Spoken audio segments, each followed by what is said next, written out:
I'm curious for the heroes. How do you know that you can trust the directors, that they're going to tell your story in the way you want it to be told? Spicy. Coming in hot.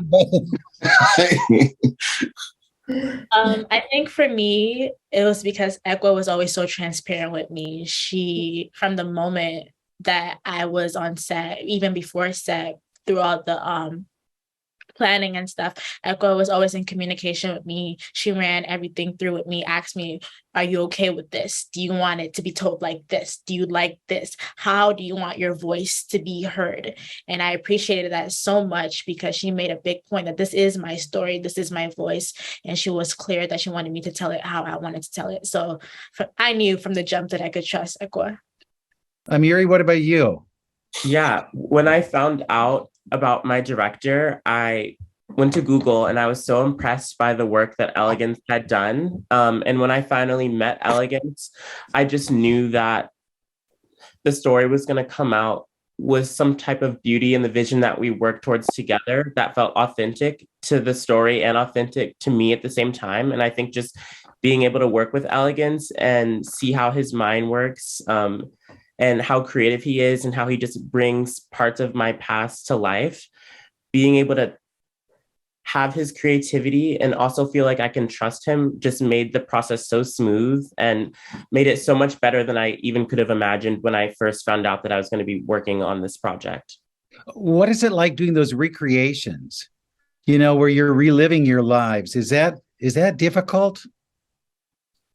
It's really interesting because I feel like rarely do we get the opportunity to go back and revisit something that's happened in our past, but we had amazing set designers. Everything that was from the past looks so exact. And I think that that was something that really helped the realism of it, but it was really cool being able to step back into the past and experience it again. Yeah, I would have to agree with Amiri. It was definitely interesting because it was sort of like a mini time machine. And now as an adult, being able to like look back and feel what younger me felt at that time, but know that I've grown so much from that moment in time. So it was interesting and also very rewarding. For the directors, how do you draw this out of them? How do you get them to open up, especially about things that I think would be very difficult to talk about? For me, it's always a matter of like, I view everybody I work with on a film as a director of what they do. So the person who's on camera is the director of their story, and it's my job to facilitate, the process of recollection to get that performance that is relatable, that other people can see themselves in. So, another thing I do, I'm vulnerable with my story. Like a lot of what Amiri's gone through, there's the jitters of one's first date as a queer man, the idea of coming out to one's parents, and then as a Black man, just dealing with, racism in this society and realizing that you will deal with it for the rest of your life and that you have to do something about it, but you don't know what. All of that is something that I've gone through in my youth. So, I believe that the folks who are on camera aren't the only ones reliving their story to a certain extent. And like, these two brilliant young people just said, it's really empowering to go back to moments where you didn't know that you would make it through and to have the kind of setting of the film, right, of the show, to be able to have this like kind of controlled therapy where not only do you make it through it, but you get to teach others how to make it through it as well. Ekwa, Rudy, is it the same for you? Yeah, I mean, I think a big part of this was the atmosphere that was created for this show to be made from, all the way across the board, producers, directors, camera, everybody there.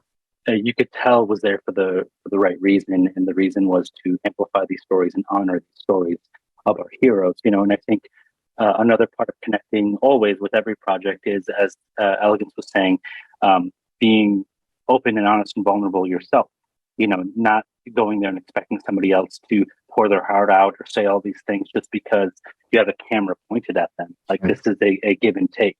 We have to be willing to share our experiences and understand. And I think this is also a unique project because all the directors seem to have a really close idea of what the heroes and their stories have gone through. Because I see David, who's the hero in my story, as a in a lot of ways a younger version of me. And you see this across the board. Everyone has similar experiences. So it's not like we're going there and saying, look, I'm coming from the planet Mars. Tell me what it's like growing up on Pluto. It's like, no, we grow up and we face very similar things. And I'm here to amplify and honor your story. Yeah, I absolutely agree. And I think that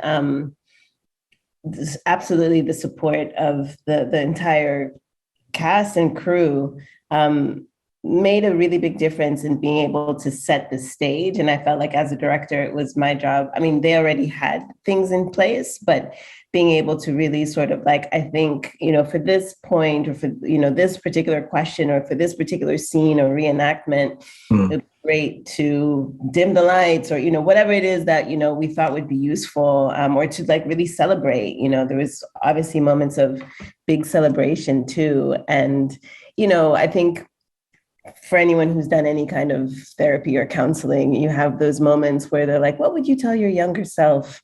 And I think it's such a unique situation that we're in this show because our heroes do get to sort of tell their younger selves or sort of, reenact their younger self and sort of how they would have done it differently with knowing the things that they know now. And that's a beautiful thing to be able to witness and support. Thank you all so much. I appreciate it.